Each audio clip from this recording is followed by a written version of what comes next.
Point of no return, point of no return, man. Welcome back, man. We know too much, man. We done seen too much. We've been through too much. We are experiencing way too much. God done revealed himself to us over and over again for us to go back to the way we used to be, the way we used to think, react, and respond to life, man. It's your Holy Ghost homeboy, Slim, SLIMM, simply living in my moment, which means yesterday is gone, tomorrow's never promised. So all you have is right now, this moment. And I hope you're fully living in yours, because I'm fully living in mine, man. Just back with another quick word. Look how far we didn't come. Man, these last few days, man, I just been so grateful. Not a few days, but since 2024 came to a close, 2025 came in, and then it's just been a nonstop praise and worship and just being thankful and appreciative to God, because it's like he's been showing me everything that we went through has been for a reason, and now he's setting everything into place. And even the negative things, the bad experiences that we had in life, we were able to look back on it with this new understanding and new perspective and new renewed mind, spirit, body, and soul, and be able to like, okay, this is the lessons that I'm getting out of this, so therefore I can't take a loss. But I just think back at the time before I got to this place I am now. I think back, before I really got into my walk, and just how broken I was. And this is after the big shebang. You have your come to Jesus and come to God meet. He gives you a second chance, but you still have to figure it out, because you have to filter through those emotions, and you still have to learn how to separate your flesh from your spirit, and separate the different thoughts and influences that's going on in your mind, because those voices, not all of them is yours, not all of it is of God, and not all of it is positive. And a lot of things is going to get you to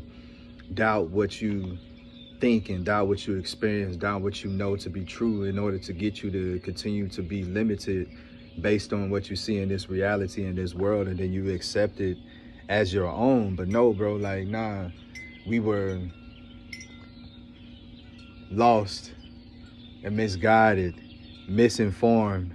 We didn't even know what to do with ourselves yet. We were still in that beginning phase, just trying not to be scared of the experiences that we just had, these supernatural things and these things that you have out of body experience and near-death experiences is jarring, and you have to come back to reality, in the sense that you got to take all that information and those experiences that you had in the spiritual realm, and then be able to present it in the physical realm.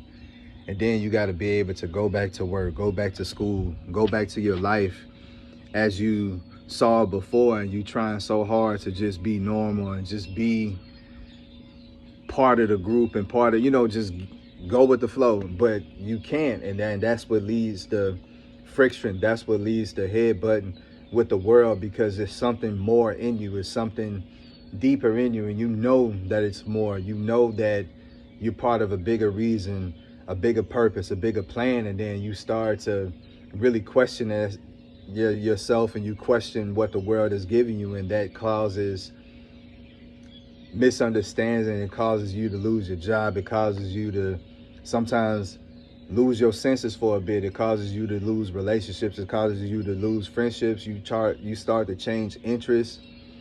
You start to not like certain things and begin to like certain things. So all these changes are being made, and then you still have the insecurities. You still have the fears. You still have the doubts. You still have the worry. You still have the stress. You still have that need to hold on to relying on man and relying on bread and this physical source alone, and money and these tangible things that you do require in order to be comfortable and meet your basic needs. But it was always some more to it. And I just remember just always being easily bothered or easily agitated by what people think of me or what people say to me. I was bothered about past relationships I had and just how people viewed me. I was bothered by just being at work and then just not fitting in into any crowd. And then it's like, when you don't fit in anywhere, when something negative or something going with you, they all gonna get together and gang up on you. You know what I'm saying? So I was going through that a lot. I was going through situations to where I was being provoked and picked at. And then instead of me talking about it, I'm trying to handle it like a G. I'm trying to handle it like a professional. And this is in relationships, work, whatever, church, just handling it civilly. But then you be holding on to too much. You be holding on, and then you pop, and that's all people see is the result of you just not having the patience to deal with anymore. Like you don't want to deal with that no more, and then you have a big situation, then people look at you, and then that further gives you that stigma, that further gives people a right to continue to point at you and look at you for the wrong way. So, you know, I had to get outside of that, and it took me, yeah, like literally losing it all, because I was going in a cycle and I was getting only so far. I would get so close, and then something would happen, and then I would have to start over, and then it's usually I had to go before my started, because it didn't set me back. I didn't got negative yards, so I got to gain that back up in order to get to the place where I was, in order to get further. But it took me being hurt physically, spiritually, mentally, just like not ready to give up, but ready to give in, and to give in to God's will and to God's way. And then once I got to that point, to once I figured out that I couldn't do it by myself,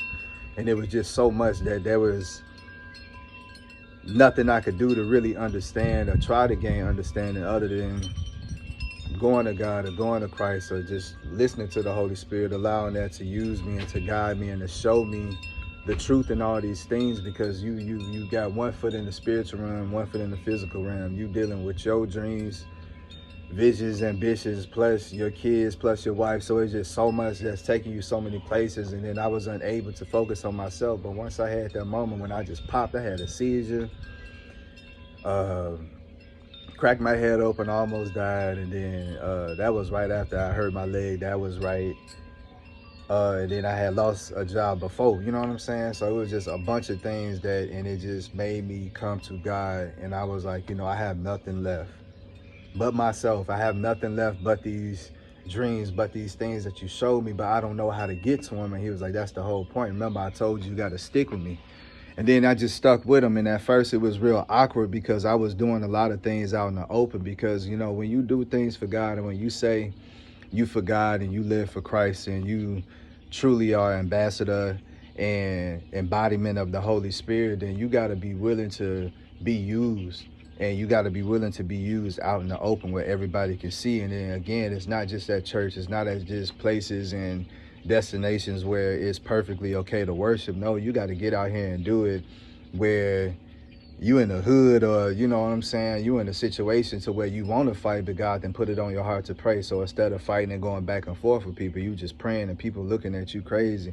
Situations like that, or you just stop, you know what I'm saying? You driving somewhere and then God just put it on your heart to just stop somewhere. You just go to these places and you realize you was a message for somebody that was in that place. So just having all these different experiences with God, it gave me more testimonies because of my tests. And then you just get comfortable with just sticking out. You just get comfortable with just being you, with just being peculiar, with just being strange, because you understand that you're taking your direction and your instruction directly from God, man. And I remember not having the confidence to just say what I was wanting to say, what was on my mind, and just do what it would take me so long to make decisions. It would take me so long to just do simple stuff, because I'm worried about everything but about what I want, about what I like, about what I care about. And once I got to a point to where I just didn't care no more, bro. Like, I didn't care what the people thought. I didn't care what my coworkers thought. Once I was able to go to work and be free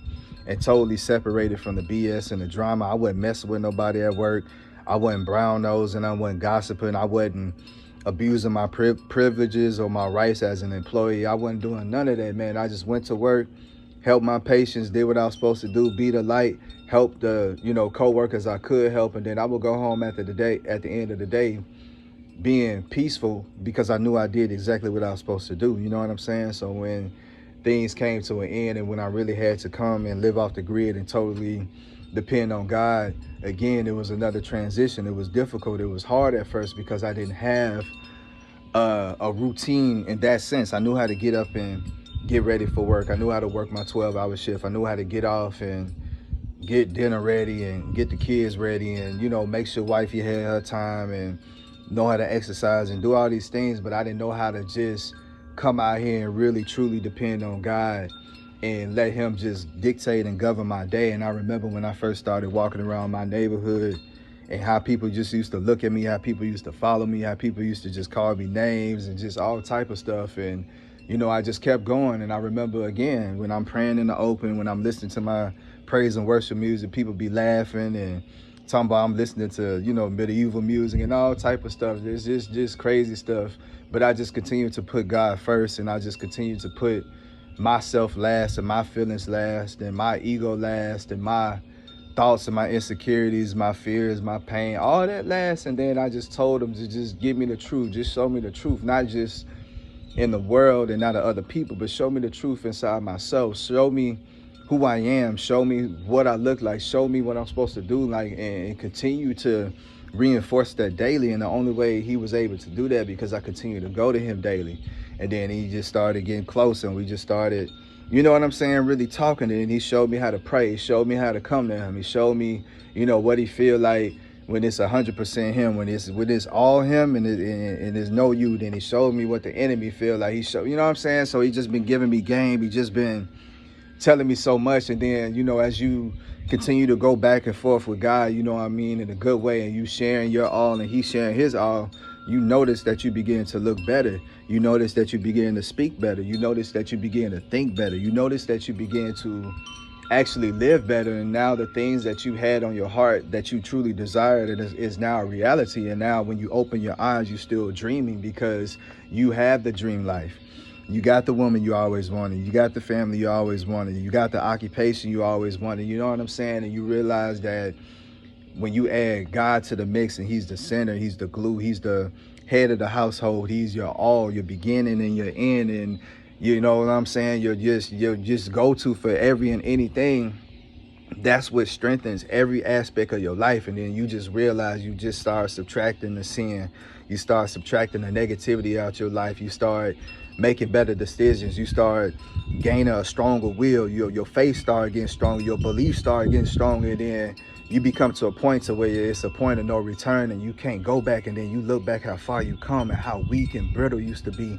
And down, you look at you an unstoppable force now, and you ain't even, you know what I'm saying, halfway through this journey. You really just at the beginning still, in a sense, because it's another transition, because we leveling up and we about to enter this next phase of life. So it's a new season for us. So we got to transition it again, but we take everything that we have experienced and everything that God has allowed us to go through, go to, and just make it out better on the other side. And now we're able to use all that information, wisdom, truth, knowledge, and understanding, love, and loyalty. And now we're able to use that with our skills, gifts, talents, and abilities. And now we're able to really, truly just create the life that we want and just be exactly who we want to be.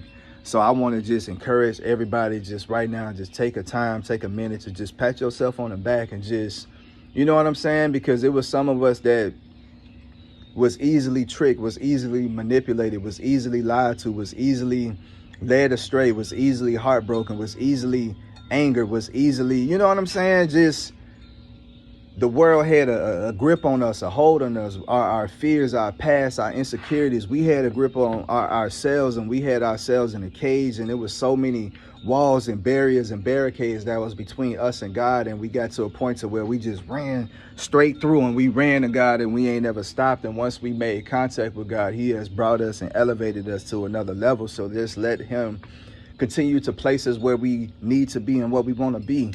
So, you know, just today, just take a minute, just take a second to just breathe, just take it easy, and just look how far you didn't come. Look how far we didn't come. Till next time, Slim.